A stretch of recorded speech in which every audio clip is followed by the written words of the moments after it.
Hello guys, good afternoon. Alas 12 ng tanghali dito. Hindi siya bagyo ha, hindi siya ulan, pero nagbagyo siya ng hangin. Yugo kung tawagin dito. Ayun oh, ang dagat. Tapos ito naman yung baba dito sa amin. Ayan. Mas lalo yung mga puno guys.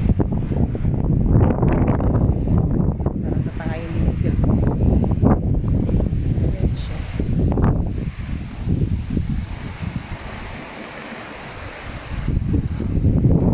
Yan, mga paminta yan sa baba.